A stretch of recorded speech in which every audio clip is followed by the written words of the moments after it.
안녕하세요. 네, 저희가 사실 진작부터 모시려고 했는데 워낙에 섭외 경쟁이 많아서 아니 뭐 그런 건 아닙니다. 오늘 뵙게 됐습니다. 예. 아니 사실 요새 메뚜기 일정이라는 말이 있을 정도로 일정이 너무 졸지에 제가 많아서 메뚜기 된데 네, 저희가 일정이 많습니다. 제가 국회의원 선거도 이렇게 안 하는데 태어나서 선거 제일 열심히 해보는 것 같습니다. 제가 뭐 개인적인 선거는 그냥 개인의 문제인데 이번 선거는 당과 국가의 명운이 달렸다 이런 생각도 하고 또 그런 말씀을 주시는 분들이 많아서 책임감을 갖고 하고 있습니다.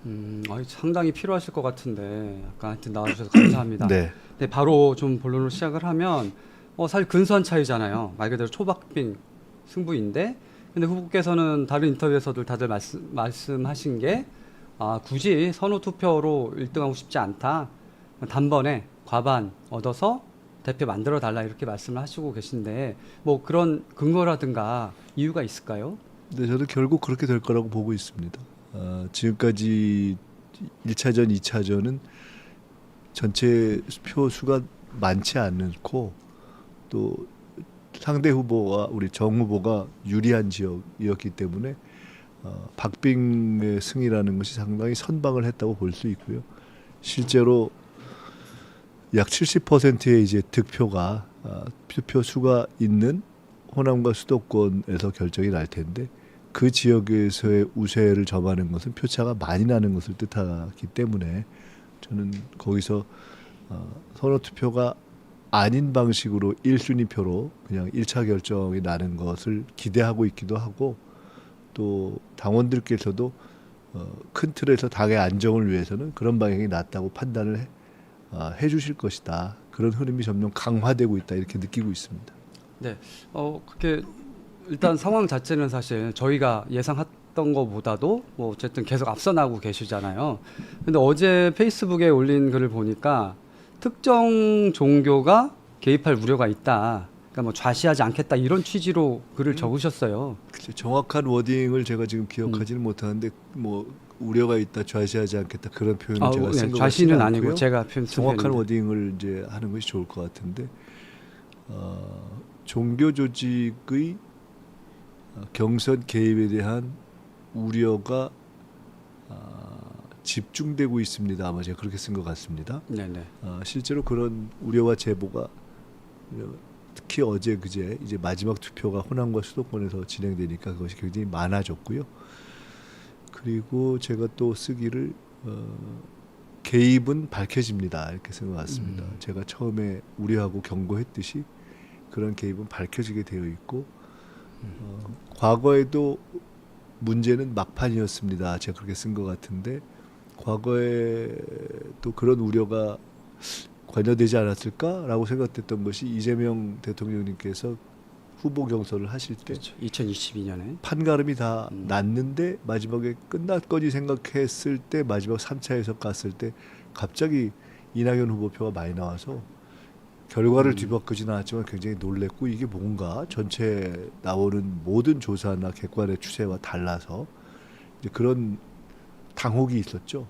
근데 이번에도 제가 우려하는 마지막 변수가 이제 그런 객관과 다른 흐름을 우려했던 것이고요. 또 그런 제보가 있어서 근데 그래서 결국은 이제 어떤 형태의 개입이건 밝혀질 것이다라고 얘기했고 제가 한 가지 더 보탠 이야기가 혹시라도 내부 주도권 싸움의 결과라면 신도들의 희생과 책임의 가중뿐일 것이다 이렇게 했었습니다. 그 얘기는 저는 특정한 정교가 만약에 움직인다면 지금 예를 들어 그런 시비와 의혹이 있는 곳의 교주들이 다 구속 상태거나 법적으로 문제가 있는 상태이기 때문에 전체가 이렇게 움직이는 형식으로 되는 것이 굉장히 사실은 쉽지 않은 일인데 만약에 상황이 발생한다면 내부 싸움의 산물일 것이라고 저는 사실 생각을 해왔습니다.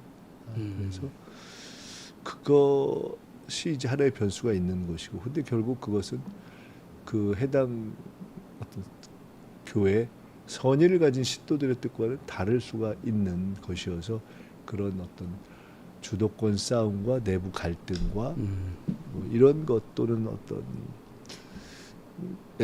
잘 모르고 그런 결과가 빚어지지 않는 것이 좋겠다 뭐 이런 생각이 있었는데 최소한도의 절제된 표현으로 그 문제를 지적했습니다. 네, 알겠습니다. 그러니까 전대 초기부터 제기하셨던 신천지 개입설의 연장선으로 보면 되긴 하겠네요. 지금 계속 네, 최근에는 뭐 신천지를 포함해서 그런 한두 군데 이야기가 나오고 있습니다. 다른 종교까지도요. 뭐 하여간 그 재봉과 우려는 뭐 그런 등등이 포함되어 있습니다. 왜냐하면 김민석 후보님이 하시는 말씀은 예전에 계엄 때도 그렇고 그냥 흘려드릴 수가 없는 것 같아요. 진짜 뭐가 있으셔서 하시는 말씀 네, 제가 같아서. 뭐 이렇게 막 말을 하는 스타일도 아니고 또 선거 관련이라든가 정치 관련해서 말실수를 하거나 실언은 별로 안 하는 편이다 이렇게 평가를 하시는 것 같습니다. 네, 알겠습니다. 지금 호남 물론 수도권에 비해서 숫자 자체는 좀 적지만 이제 호남에서 누가 승기를 잡느냐 이게 되게 중요하잖아요. 그런데 이제 호남 3대 메가 프로젝트죠. 제일 과제로 대표가 되시면 삼겠다. 그리고 당의 특별한 기구를 만들겠다. 직접 챙기겠다. 이렇게 말씀을 하셨어요. 좀 이에 대해서 설명을 좀 해주시겠습니까? 우선 3대 메가 프로젝트를 대통령께서 직접 4년 동안 챙기겠다 이렇게 하셨고요. 저는 그러면 당연히 당에서도 당 대표가 그에 상응해서 챙기고 성과를 내도록 합을 맞추는 것이 맞다고 생각하고요. 다만 저는 당 대표가 되면 만들 1호 기구가 메가 성장, 메가 지방 성장 특위 이렇게 가칭 생각을 하고 있습니다. 그것은 몇 가지 의미가 있고 호남 있고요. 제가 3대 메가 프로젝트가 사실은 이 경기도 이하로 내려가지 않는 반도체와 AI를 영호남, 충청, 지방으로 옮긴다는 게 본질이고 시작을 호남부터 해서 호남, 충청, 영남으로 생산, 패키징, 피지컬 이렇게 가는 것인데 일부에서는 야 이거 뭐 호남 퍼주기 아니야 이렇게 얘기하는 분이 있는데 첫째는 그건 사실이 아니고 두 번째로는 이게 그런 영호남, 충청뿐만 아니라 전국으로 가는 것이고 그런 의미에서 저는 일종의 재장명을 한다면은 호남대한 메가 프로젝트다라고 저는 명칭을 하고 있습니다. 호남이 선도하면서 대한민국 전체에 확산되고 대한민국을 살린다 이런 것이고요.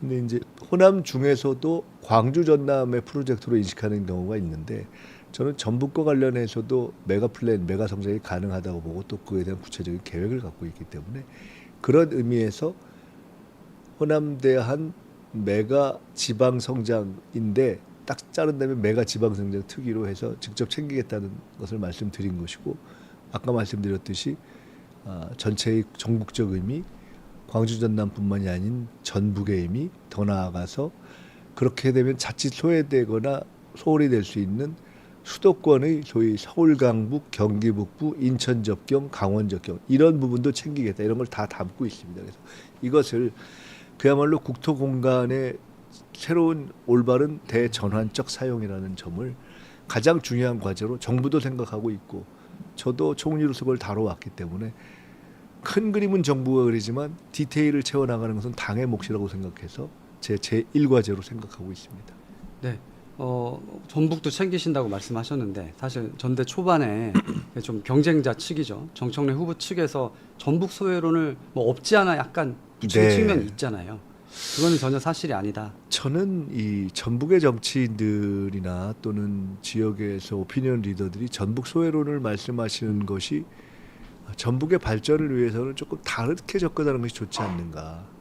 그래서 저는 오히려 전북 메가 성장론, 전북 메가 성장 플랜, 메가 전북 플랜을 제가 제시했습니다.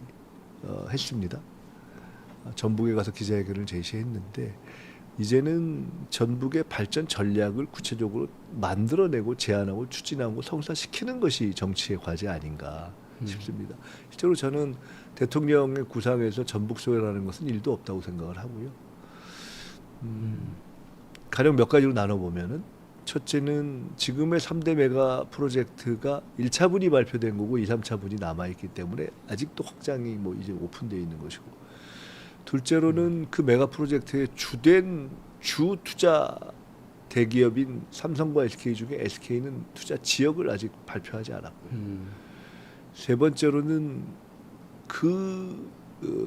제가 총리일 때 역점을 두어서 상당히 진척을 이룬 것이 현대차 전북 새만금 투자입니다. 그것을 굉장히 가속화하면은 실제로는 지금 3대 메가 프로젝트보다 성사와 일자리의 산출은 더 빨리 나올 겁니다. 네 번째로는 그 현대차 전북 투자와 관련된 협력 기업이 상당합니다. 그걸 또 만들어낸 그렇죠. 것이고. 자동차 산업. 다섯 번째로는 제가 미국과 중국은 시진핑 주석에게 대통령께서 새만금 투자 조사단을 파견을 요청했는데 제가 리창 총리를 만나서 그 얘기를 다시 했고, 미국에는 제가 가서 트럼프 대통령도 만나고 벤스 부통령 두 번 만나고 관련 수석들과 다 라인을 형성하고 대화를 했는데, 미국에서 AI 관련해서 해외 투자를 하려고 하는 매우 드물게 정부가 밀어주는 케이스가 지금 한국을 대상으로 진척 중입니다. 근데 그 기업이 제가 어제도 정 후보에게 물었는데 혹시 아느냐, 모르던데 국내에서 많이 모릅니다. 근데 한국 기업과 합작을 해서 한국에 AI 투자를 하려는 미국 기업도 있고 그걸 정부가 밀어주려는 움직임이 있습니다. 근데 거기가 호남 생각을 하고 있거든요. 그게 무슨 뭐 꼭 거기가 지역을 따져서가 아니라 여건이 괜찮으니까 하는 건데, 그래서 이런 것이 다 중요한 대상으로 전남뿐만 아니라 새만금이 열려 있는 것이어서 이런 네다섯 가지를 다 잘 만들어서 전북의 메가 성장을 만들어내겠다. 제가 최근에 뭐 익산에 이사 간 건 많이들 아실 텐데, 그렇죠. 예. 제가 익산은 원래 그냥 야인으로 있을 때 10여 년 전부터 이렇게 꿈꾸던 제 거처이고, 그래서 전북에 현재 일종의 애정도 있고 연고도 있고 하기 때문에 또 책임감도 있어서 저는 역대 전북 정치인들 가운데 전무후무하게 전북의 미래를 책임지는 정치인이 되겠다고 그냥 공언을 했습니다. 그리고 그렇게 할 것입니다. 그러니까 이렇게 하는 것이 아까 말씀 주신 3대 메가 프로젝트와 광주 전남북, 더 나아가서 이게 사실 영남 충청 그다음에 수도권에 다 연결되는 것이니까 이제 그런 것들에 대해서 비교적 저는 다른 후보들에 비해서 구체적인 계획을 가지고 있다 이렇게 생각합니다. 요약을 하면 정청래 후보 측이 약간 제기했던 전북 소외로는 약간 억까다, 말이 안 된다. 엇가라기보다 잘 모르시는 거 아닌가 저는 잘 생각을 모른다. 합니다. 이제 구체적으로 사실은 여당 대표는 법을 정부가 많이 만들어서 그걸 국회에서 통과시키는 건 사실 거수기적인 측면이 있다고도 볼 수 있죠. 그냥 숫자 많으면 통과되는 거니까요. 근데 그런 측면이 아니라 실제로 문제들의 해법을 찾고 창조적인 영향을 정부보다 새로 만들어내고 그런 걸 해야 되는 거거든요. 근데 그런 것은 사안에 대한 구체적인 이해와 사안에 대한 상상력 또 네트워크 이런 게 있어야 되는 거거든요. 그래서 지난번에 발표된 것만 딱 놓고 보면은 왜 우린 빠졌지라는 소위 소외론이 일부 있었는데 저는 그 부분은 도지사를 포함해서 도지사, 국회의원, 당 지도부에 이르기까지 그렇게 접근하면 안 된다고 봅니다. 저는 실제로 굉장히 많은 것이 시작일 뿐이고 열려 있기 때문에 저는 이제는 전북의 메가 성장 플랜을 짜고 실현하는 것이 맞고, 저는 이거 괜히 뭐 위로를 위해서 드리는 말씀이 아니고 그렇게 할 것입니다. 네. 그 대통령께서 며칠 전에 주재한 회의에서도 메가특구 특별법 연내 처리하겠다라고 공언을 하시고 실제 뭐 당에서도 그렇게 할 걸로 보이는데, 사실 52시간 특히 이제 반도체 산업 R&D 직군에 들어가신 분들의 52시간 예외를 둘 거냐를 두고 당 내부뿐 아니라 심지어 내각에서도 서로 의견이 엇갈리시잖아요. 김정관 장관이랑. 네, 그건 뭐 당연한 거죠. 우리가 예를 들어 대외 협상을 할 때 미국이 농림 관계를 요구하고 산업 관계를 요구하고 뭐 여러 가지 요구하면 그거를 농림부는 이거 내주지 말자고 하고 산업부는 이거 내주지 말자고, 이게 다른 건 너무 당연한 거죠. 의견이 다른 것은 뭐 문제도 아니고 정부의 어떤 잘못도 아닙니다. 52시간 문제는 일반론으로서는 대통령께서 대표 시절에 이미 상당한 토론을 통해서 굳이 법 개정을 안 해도 현행 법사에서 다 처리할 수 있고, 이미 삼성 등 그것을 요구했던 대기업들도 이렇게 양해가 되는 선에서 정리가 되는 것이 하나 있고요. 그런데 이제 최근에 제기되는 것은 특히나 광주, 전남 또는 어떤 신흥 이제 신산업 개발 지역에 반도체 관련해서 하는데 52시간 문제를 조금 풀어야 되는 거 아닌가라는 제기가 있고, 그 지역사회 자체에서 우리 지역의 산업 때문에 안착을 위해서는 더 필요할 수도 있겠다는 얘기가 나올 수 있는 거거든요. 그것이 이제 두 번째 변수이고요. 세 번째로는 그것을 이제 풀어가는 데 있어서 지역 주민들과 또 죄송합니다. 제가 이거 약간 목이 그 노동계의 의견도 그런 새로운 상황에서 새롭게 형성될 수 있기 때문에 저는 그런 부분을 이제 논의하면 된다고 봅니다. 그거를 아주 합리적으로 논의를 풀어가겠습니다. 지금 이제 뭐 대표께서 딱 어떤 굳든다는 표현은 안 맞는 것 같은데 52시간 제도에 대한 어떤 이런 입장이 있는 건 어떤 아니고. 광주 전남에 있어서는 52시간을 풀어야 된다 말아야 된다 그런 입장을 제가 먼저 예단해서 가지고 있다. 그러면 이상한 거겠죠. 그거는 얼마든지 현재의 일반 농과 새로운 산업계와 노동계 그리고 거기에 지역의 요구 등을 갖고서 토론해서 정리해가면 되는 것이죠. 그 문제는 합리적인 토론과 수기를 통해서 결론을 내면 되는 것이지. 지금 제가 꼭 선언적 의견을 가질 필요도 없고 정부의 여러 부처가 의견을 달리 가지고 있는 것이 문제인 것도 아니고 마치 문제인 것처럼 그것을 뭐 뻥튀길 필요도 없습니다. 네. 그럼 좀 주제를 넘어가서 사실 전당대 출마하실 때 소위 말하는 명청 갈등이 없었으면 내가 국무총리를 그만두고 출마했겠느냐 이런 말씀을 좀 여러 차례 하셨어요. 그럼 실제로 그러면은 그 정청래 지도부가 이제까지 당청 갈등, 이 명청 갈등에 좀 책임이 크다 이렇게 보시는 건가요? 제가 굳이 그거를 지금 전대가 다 끝나는 시점에 이야기할 필요가 뭐가 있겠습니까? 국민적 판단이 있는 것이고 당원의 판단이 있는 것이고 언론도 그런 용어를 써서 쭉 지금까지 온 판단이 있는 것인데 그걸 뭐 이제 다 끝나가는 마당에 굳이 제가 다시 얘기할 필요는 없는 정도의 사안이다 이렇게 생각합니다. 이미 정립된 사안이다. 그렇습니다. 아니, 사실 며칠 전에 광주 토론회에서 송영길 후보가 정청래 후보에게 이재명 정부의 1호 국정과제는 뭐냐라고 물었는데 사실 답을 못했어요. 그게 약간 논란이 돼가지고 막 SNS 같은데 막 이렇게 영상이 돌기도 했는데 그 부분은 좀 어떻게 보세요? 그것도 하필 호남 토론회였는데. 결국 이제 기존의 당 지도부가 국정의 어떤 깊이, 정책이라는 측면, 또 디테일, 그것을 어떻게 잘 발전시킬 것인가 이런 것보다는 특정 한두 개 사안에 대한 관심이 과도하게 집중되기도 하고 전체 국정에 대한 이해 폭도 조금은 좁고 이런 거 쉬어서 나온 결과로 저는 봤습니다. 그러니까 집권 여당 대표로서 물론 당 자체도 중요하지만 정부를 뒷받침할 수 있는 그런 국정 현안이라든가 과제를 같이 인식을 공유했어야 되는데 그것보다는 본인이 관심 갖는 주제에만 정청래 지도부가 천착했다 이런 말씀이신 거네요. 뭐 설명은 우리 사회자께서 하신 것이고 제가 저보고 설명을 하면 뭐 꼭 그렇게 설명할 것 같지는 않은데요. 어쨌든 말씀처럼 저는 조금 더 중요한 예를 들어 지금 검찰 개혁의 과제도 중요하죠. 또 그걸 지금까지 저희가 해온 것이고 그런데 막상 검찰 개혁의 중요한 과제를 정작 정부와 뭐 또 대통령님과 제가 추진을 빨리 끝내려고 할 때 정작 당은 그걸 좀 미뤄왔고 근데 그러면서 실은 다른 중요한 포괄적인 전체 방향을 꼭 그렇다고 잘 잡지도 못했고 이런 면이 개선이 돼야 되겠죠. 알겠습니다. 그 보안수사권 문제 사실 뭐 막 진실 공방이 있었잖아요. 뭐 5월에 뭐 진실 공방은 이미 끝났다고 봅니다. 결론 그 왜냐하면 부분도. 뭐 네.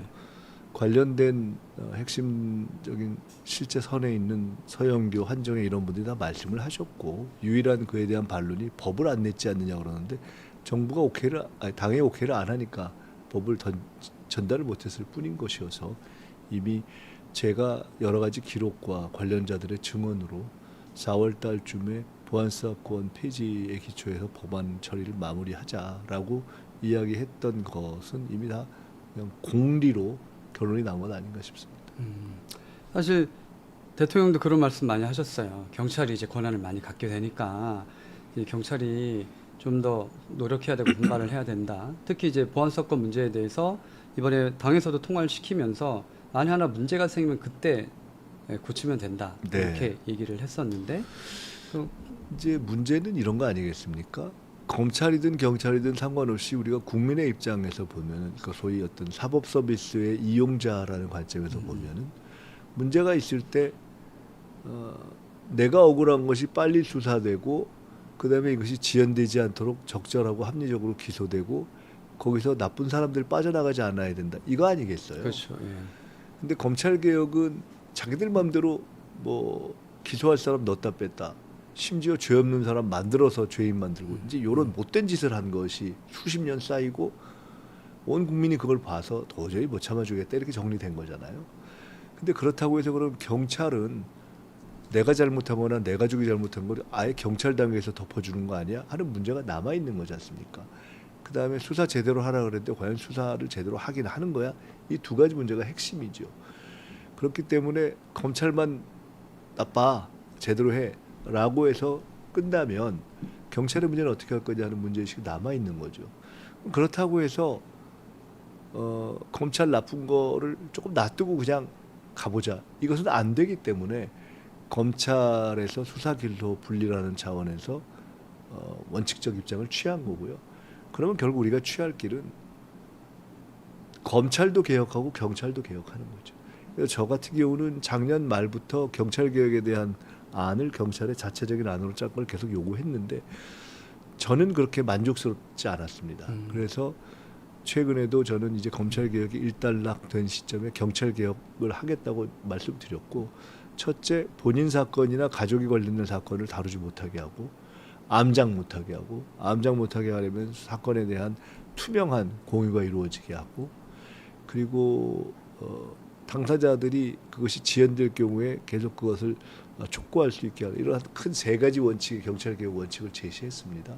그래서 저는 검찰 개혁과 함께 경찰 개혁을 둘 다 철저하게 하는 방식으로 풀어야지, 경찰 개혁이 조금 우려가 있다는 것 때문에 검찰의 잘못된 걸 좀 살려두고 보자. 이것은 정치 검찰을 오래 했던 분들, 또 그 출신으로 정치하는 분들, 또는 국민의힘에서 많이 제기하는 것은 그건 그러려니 하긴 하지만은 국민 여러분께서 실제로 걱정하는 것을 풀기 위해서는 그렇게 문제를 온전시켜 놓으면 검찰의 문제가 그대로 남기 때문에 검찰도 철저히 개혁하고 경찰도 철저히 개혁을 하는 것으로 저희가 해결해 가면서 풀어가겠다 이렇게 말씀을 드리고요. 모든 법이 시행을 하면서 이제 손보는 과정이 있죠. 근데 가령 지금 이제 중수청을 만드는데 검찰과 수사관들이 얼마나 갈 것이냐, 이제 이런 관전 포인트가 있습니다. 네, 수사관들은 제법 숫자를 채우는 것 같은데 검찰들은 검찰 시절에 누렸던 여러 가지의 어떤 편의, 혜택 이런 것들이 다 그대로 이전되는가를 좀 지켜보는 측면이 있는 것 같습니다. 그래서 설명회는 제법 들었는데 아직까지 손든 사람 숫자는 좀 적다는 얘기도 있거든요. 이런 것들을 보면서 어떻게 기본적인 사법 서비스가 균형적으로 진행될 수 있도록 채워갈 것인가, 이런 것은 이제 시행과 운영의 묘라고 봅니다. 그런 것들을 이제 대표가 돼서 채워가시겠다. 네, 그걸 이제 당 대표로서 당연히 챙길 것이고, 그것은 당만이 아니라 당연히 정부와 청와대 당이 함께 그 머리를 맞대고 챙겨야 될 일이라고 보고 있습니다. 네, 그 검찰 개혁 나온 김에 어제 그 공개된 한겨레 신문 인터뷰에서 이 조작된 기소에 대한 공소 취소는 원칙이고 이제 공소 취소하는 방법은 선택의 문제, 이렇게 말씀을 하셨어요. 이게 좀 무슨 뜻인지 좀 설명을 좀 부탁드리겠습니다. 누가 저를 택도 아닌 일로 무고를 했어요. 그래서 제가 돈도 없는데 그거 갖고 계속 이건 사실 아니다라고 가령 재판을 해야 돼요. 근데 그 사람이 무고했다는 게 드러났어요. 그럼 그냥 거기서 끝나야죠. 이게 정의 아닌가요? 그 처음에 무고한 사람이 나쁜 사람이잖아요. 그냥 그런 단순한 원리를 말씀드리는 겁니다. 더구나 검찰이 정치적인 이유로 쉽게 말해서 윤석열이 이재명 죽이자 이래가지고 조작 기소를 했어요. 그러면 윤석열 나쁘네? 계엄까지 했네? 검찰이 진짜 못된 짓 했네? 이러면 그 기소 없애야죠. 이게 원칙 아닌가요? 기왕 기소했으니까 검찰 체면도 살려줄 겸 재판 끝까지 해보세요. 왜 그래야 되죠? 그것은 야만이죠.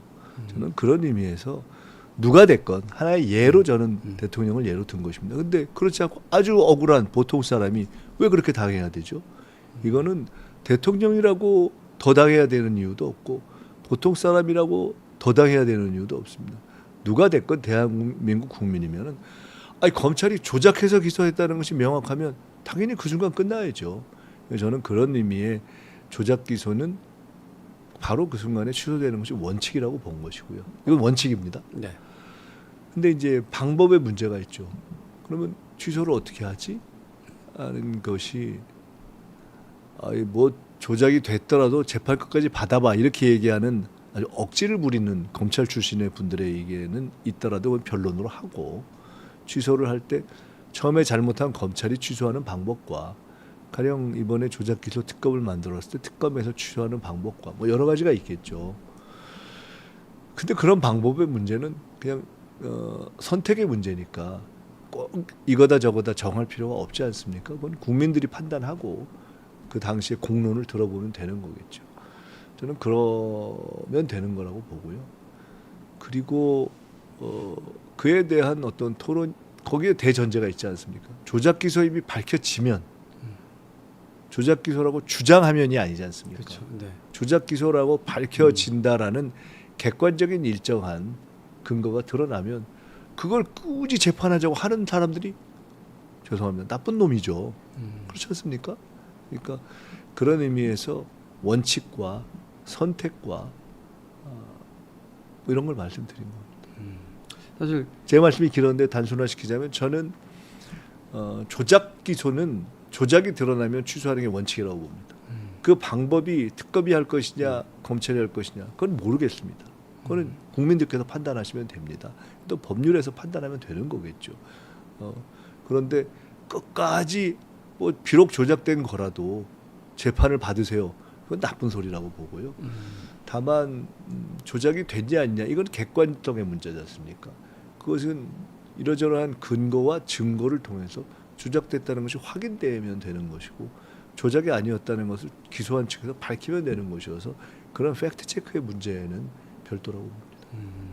이게 원칙의 문제 이렇게 말씀을 하셨는데 사실 그 지난 지방선거 때 이게 선거 직전에 공소 취소 문제가 불거지면서 수도권 유권자들이 많이 흔들렸고 특히나 이제 대구 같은 경우에 김부겸 후보 초반에 상당히 기세가 좋았는데 이 문제가 불거지고 좀 지지율이 역전됐다는 얘기가 많이 있긴 했어요. 그 우리 후보께서는 당선이 되면 한 3개월 안에 이제 민당 지지율을 10%포인트 정도 끌어올리겠다. 그래서 다시 상승 반전시키겠다. 이렇게 말씀하고 계시는데 이런 조작 기소 문제가 또 뭔가 정치 현안으로 불거지면 또 지지율 상승에는 혹시 부담이 되는 게 아닌가? 저는 그렇게 보지 않습니다. 세상 일은 원칙에 맞게 합리적으로 풀어가는 것이죠. 네. 예를 들어 지지율이 어떻게 됐다고 해서 혹시 그런 지지율에 영향을 줄까봐 누군가 이건 뭐 특정인을 얘기하는 게 아닙니다. 특정한 어떤 그냥 누군가 A라는 사람의 문제를 가지고서 그거를 너무 길게 끌면은 도움이 안 될 것 같아요. 그런다고 해서 그 사람에게 불이익을 주는 것이 정의인가? 우리가 그런 사회를 바라는 건 아니잖아요. 그냥 원칙과 정의에 맞게 풀어가면 되는 것입니다. 그 지난번에는 그것이 마치 어떤 예단된 결론이 있는 것처럼 이렇게 됐던 어떤 문제가 있는 것이 아닌가 싶고요. 이 문제는 말씀드렸던 것처럼 현재 적어도 저는 개인적으로 이것이 이런 방법으로 풀려야 된다, 저런 방법으로 풀려야 된다는 생각이 없습니다. 제가 분명히 말씀드렸듯이 조작이 됐으면 취소하는 것이고 조작이 안 됐으면 그냥 가겠죠. 근데 조작이 됐느냐 하는 것은 입증의 문제이기 때문에 그것이 입증돼서 나오는데 거기다 대놓고 제가 이거 그래도 끝까지 고생 좀 한번 재판 좀 받아보라고 하세요. 저는 그렇게 얘기할 양심은 없습니다. 비양식은 비양심이라고 생각합니다. 그렇기 때문에 그냥 지금은 모든 것을 예단할 필요는 없다 이렇게 생각합니다. 네.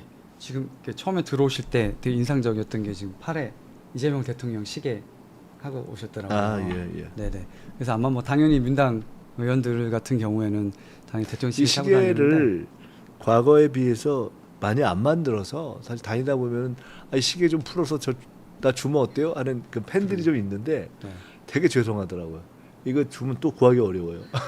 우리도 다 기념으로 하나씩 가지고 있는 것이어서 전에처럼 많이 만들지 않고 그리고 저희들은 어쨌든 뭐 정부에서 공직을 했거나 국회의원이나 이런 분들은 또 함께 일한다는 어떤 일체감 같은 것도 있는 것이어서 대부분 차는 것 같습니다. 아마 이번에 나온 후보들도 세 분 다 이걸 평상시에 보여주려고 차는 것이 아니라 차는 것 같습니다. 이게 디지털 시계는 아니고 이렇게 돌아가는 시침 시계지 않습니까? 근데 품질도 나쁘지 않은 것 같아요. 괜찮습니다. 네. 사실 원래는 대통령이 오리엔트 시계인가? 네네 맞습니다. 거기서 국산. 젊어서 그 시계 네. 거기서 거기서 일해졌다는 거잖아요. 그 이것도 그렇고. 그건 아닐 거예요. 저 그래서? 아닌 것 같은데요. 아무래도 뭐 정부 조달 정책에 따라서 그냥 이건 각각 아마 어디서 절차에 했겠죠. 따라서 뭐. 하실 예. 것 같은데 아니 사실 역대 여당 집권 여당 전당대회 때 보면 이제 뭔가 대통령이랑 우호적인 분들한테는 좀 대통령식에 좀 풀어서 당원 결집에 좀 지지 결집에 도움을 주라 이렇게 하는데 대통령께서 안 보내주시나 봐요. 아니면 가문식 실장이라도 챙겨야 되는데. 정리한테는 좀 몇백 개씩 주시고 그러면 좋겠는데 그거는 아니고 네네. 아무래도 이제 저희들은 조금 빨리 시계를 그래도 이렇게 받은 편이겠죠. 그리고 상대적으로 이것이 꼭 공적으로 필요하다 싶은 경우에는 공적인 절차를 거쳐서 이것들을 좀 필요하다고 말씀도 드릴 수 있는 처지겠죠. 그렇지만은 전체적으로 보니까 청와대 지금 총무 파트에서 이런 기념품이나 이런 관리를 좀 엄격하게 하는 것 같습니다.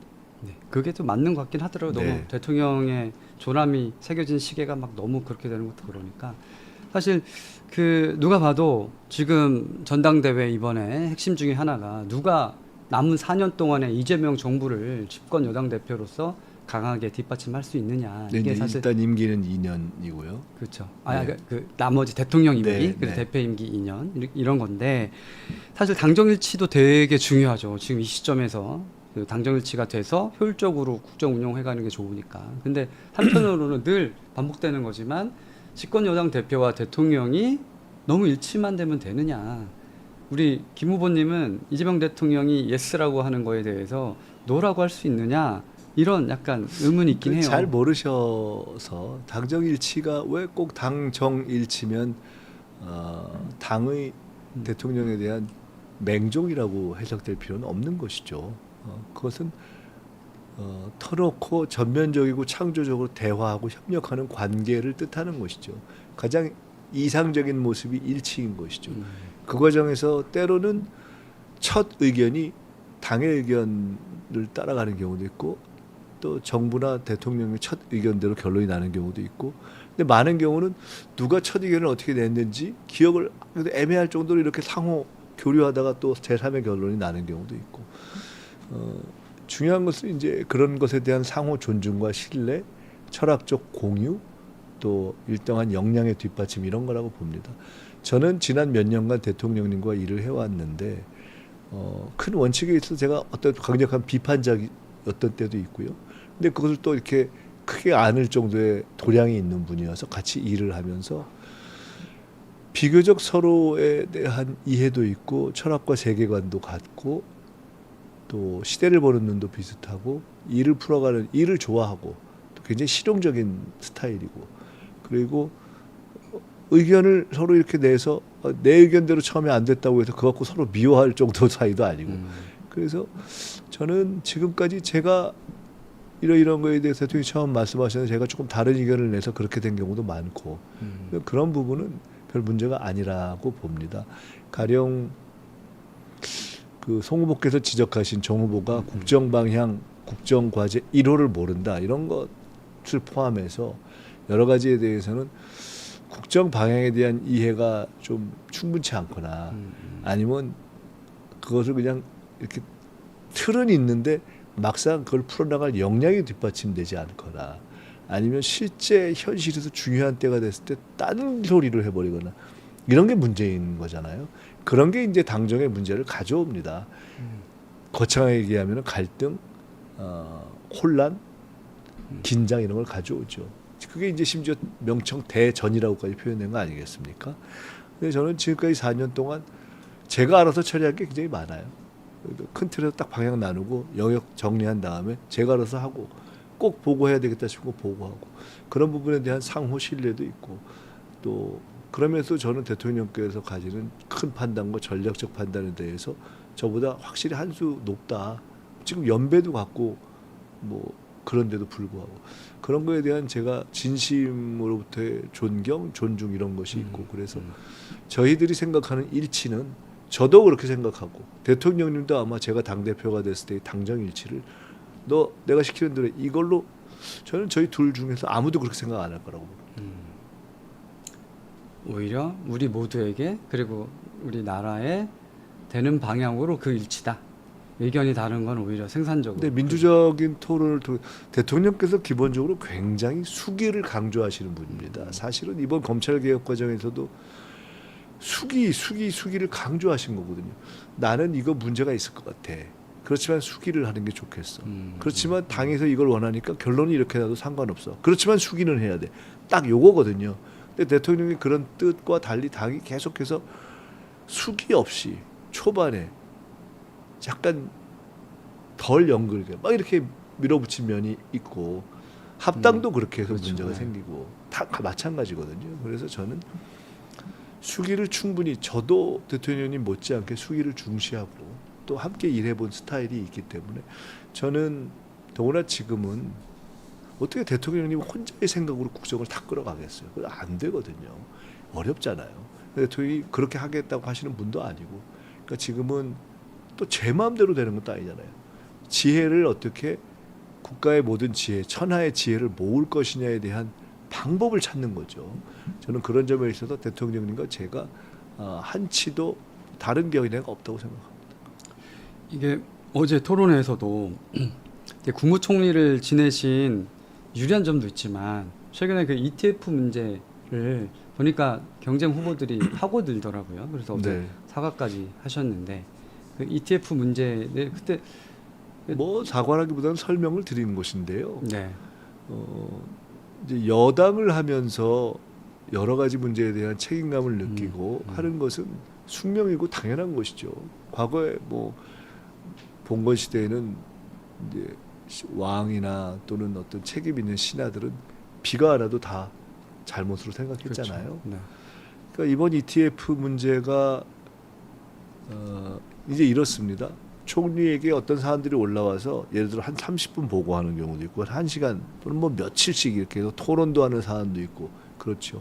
근데 이번 ETF 문제는 이제 제게 그렇게 토론을 하거나 하는 그런 정도의 대면 보고 상황이라고 생각을 안 했었는지 실무적으로 그런 대면 보고나 토론이 없이 이제 국무에서 이제 통과를 한 건데 통과도 마침 그날이 통상은 대통령님께서 주재를 하시는데 대통령님께서 해외를 나가셔서 제가 주재를 한 날 통과가 된 것이고 워낙 많은 것 중에 이제 있어서 그런데 그 후에 문제가 제기돼서 그때 저도 좀 본격적으로 보기 시작했고 물론 그 전에도 일반적으로는 생각하고 있었지만은 도입 취지는 환율 상황 이런 것 때문에 도입이 된 것이고 근데 문제가 변동성 때문에 생기니까 어떻게 할까를 논의하다가 완전히 없애버리는 식이 아니라 예탁금을 올리고 하는 식의 미세 조정을 한 거 아닙니까? 근데 결과는 미세 조정을 하니까 지금 국내외 시장에서 상대적 안정으로 들어갔고 그렇지만 더 예의주시해야 되는 거죠. 그리고 그 중에 피해를 본 분들은 굉장히 그 부분에 대한 안타까움이 있고 죄송스럽고 이게 요겁니다. 그걸 그대로 말씀드리는 거죠. 근데 다만 이런 과정에 이거는 사실은 정부뿐만 아니라 여당이라는 것은 뭐 당도 그렇고 정부도 그렇고 다 관여가 되거든요. 논의하는 거죠. 근데 갑자기 전혀 상관없는 것처럼 후보로 나오는데 마침 너 그날 통과시킨 날 네가 통과시켰지 하고서 갑자기 무슨 이 사람 하나 뭐 단두대에 올려서 처리하자는 식으로 얘기하면 사실과도 맞지 않고 그렇죠. 너무 좀 없어 보이고 또 여당답지 않고 게다가 그러면서 제기한 대안이 이거 다 당장 없애자 이렇게 얘기를 정부가 하셨던 것이어서 만약에 이거를 다 거래 철폐하거나 막 그렇게 하는 식으로 없애는 식으로 갔었으면 또 다른 부작용이 있었을 겁니다. 그래서 그것은 경제 정책을 다루는 어떤 지혜에도 맞지 않고 그렇다고 생각을 합니다. 그러니까 그렇지만 기본적으로 정부 여당의 책임을 지고 국정의 책임을 지고 있는 사람들은 모든 문제에 대해서 저희 책임이 기본 깔려 있다고 생각을 하고 그렇게 하는 것이 좋다고 보고요. 사안들에 대해서는 그 사안에 주로 책임을 져야 할 사람들이 설명을 하고 책임지는 방식이 그렇지 않으면 국내에서 일하는 모든 일을 다 100만 가지 대통령한테 사과하라 이렇게 돼야 되는 것은 그렇죠. 합리적이진 않지 않습니까? 그 얼마 전에 부동산 세제 개편안 정부에서 내놨잖아요.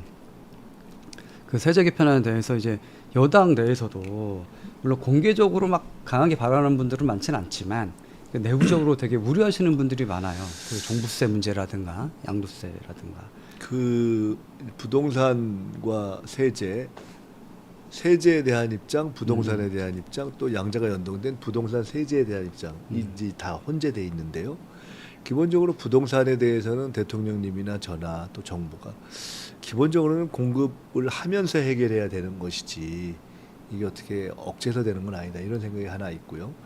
두 번째 세제는 세제 자체의 합리적인 어떤 정상화 차원에서 바라봐야 되는 것이지 이걸 어떤 돈 많이 번 사람에 대한 징벌적인 정책으로 바라보는 건 좋지 않다 이런 두 번째 생각이 있고요. 세 번째로는 세제를 가지고 세수를 해결하려는 접근도 현재는 꼭 맞지는 않죠. 이미 뭐 AI 같은 거, 뭐 반도체 초과 세수가 막 100조씩 나버리잖아요. 그러니까 지금 뭐 해가지고 용을 써가지고 온 사회가 긴장에 들어가서 1조를 더 세수한다, 걷는다. 이게 무슨 큰 의미가 없기 때문에. 자 그러면 부동산 정책의 면에서 보나 세수나 세제 정책의 면에서 볼 때 지금 부동산과 세제가 필요한 것은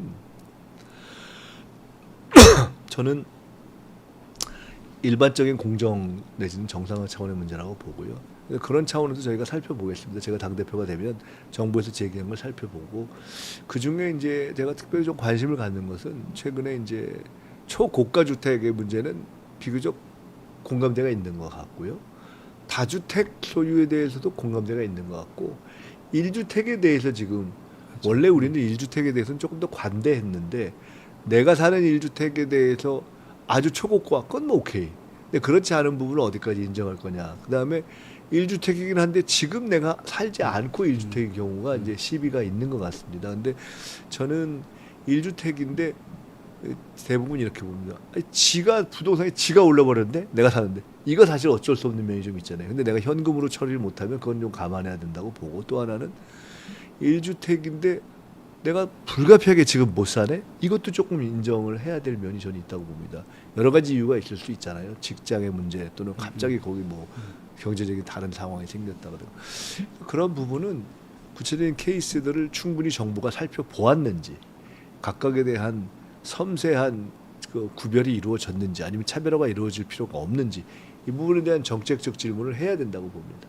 저는 그것을 당대표가 되면 충분히 검토해서 혹시 당이 다른 의견을 정리해야 될 필요가 있으면 정리와 논의의 과정을 갖겠습니다.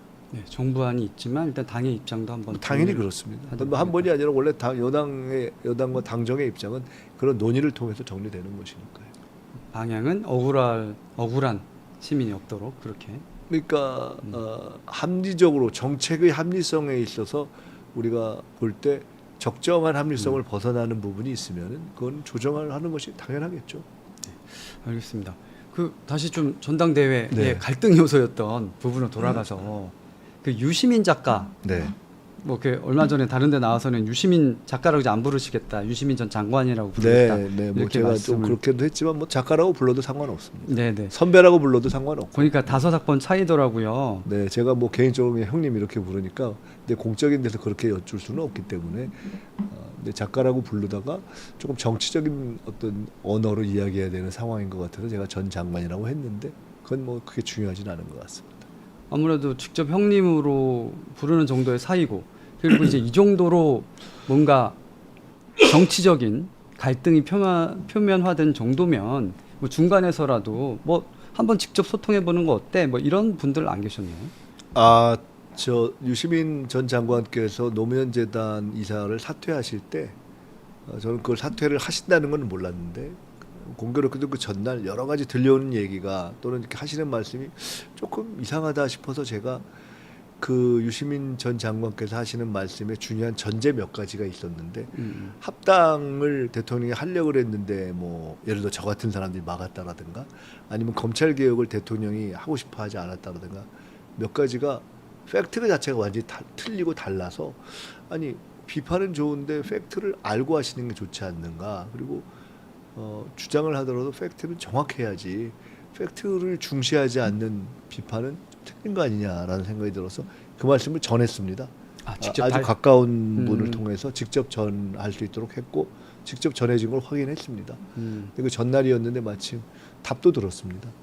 들었는데 그에 대한 제 문제 제기에 대한 답보다는 뭐 그런 건 알겠는데 그런 것과 상관없이 대통령에 대한 직접적 논평을 시작하겠다고 하고 그 다음 날 이제 직을 내려놓고 논평을 하신 것이고 그 이후에 어디선가 말씀하실 때 노 대통령과 관련된 일을 7-8년 했는데 이제는 노 대통령께서도 이제 너 하고 싶은 거 해라라고 말씀하시는 것 같다는 심정으로 이제 나 이렇게 한다고 말씀을 하셔서 팩트와 상관없이 이제는 평론의 영역으로 정치의 영역으로 들어가셨구나라고 판단했기 때문에 저도 정치의 영역에 대해서는 그건 정치는 아무리 가까운 사이에도 정치적 의견이 다르면 서로 의견을 명확하게 하고 토론하는 것이 맞지 않습니까? 나이로 하는 것도 아니고 뭐 친분으로 하는 것도 아니고 그래서 저는 유시민 전 장관은 사실은 민주당의 원래 본류적 견해라기보다는 과거 개혁당이나 이런 약간 민주 진영이지만 진보당 개혁당 이런 쪽의 의견으로 주로 하셨고 민주당 정치를 하신 적은 거의 없습니다. 그래서 그런 의견으로 판단하고 말씀을 드리겠다 이런 생각을 현재까지는 해왔습니다. 사적으로는 가깝지만 정치적으로는 이미 서로 다른 견해를 아니 뭐 갖고 크게 다른데 그러니까 윤석열 좋아하는 건 아니니까요. 그렇죠, 뭐, 예. 그리고 우리 사회의 진보를 생각한다 이런 점에 있어서는 저는 당연히 그럴 거라고 봅니다. 다만 방법론이 다른 것은 치열하게 논쟁해야 되고 저는 유시민 전 장관께서 취했던 방법론이 대부분 틀렸다고 생각하기 때문에 정치의 영역에서는 저는 김대중 대통령님으로부터 이재명 대통령에 이르고 또 제가 옳다고 생각해서 따라왔던 그 길이 저는 맞는 노선이라고 보고 유시민 전 장관은 문화비평의 영역에서는 존경하지만 정치 노선의 영역에서는 한 번도 제가 거의 동의한 적이 없습니다. 네, 알겠습니다. 조금 이제 우리 후보님 개인에 대한 얘기로 좀 넘어가서 사실 정청래 후보랑 좀 비교되는 점이 정청래 후보는 아무래도 좀 국내 정치 위주로 했는데 우리 후보님 같은 경우 이제 국무총리 하시면서 지난 3월이었죠? 그 미국에 가셔서 트럼프 대통령 만나서 같이 또 집무실에서 찍은 사진도 네. 언론에 많이 보도가 됐고 그리고 또 뭐 중국 아까 리커창 총리도 얼핏 얘기하셨지만 예, 제가 그- 뭐 미국하고 중국에서 공부도 좀 하고 뭐 그런 인연이 있어서 이제 중국에서는 칭화대 뭐 인연 이런 것들을 조금 그쪽에서 이렇게 신경 써준 것 같고 미국에서도 뭐 공부도 하고 뭐 미국 변호사도 하고 뭐 이런 등등의 인연이 조금 작동을 한 것 같습니다.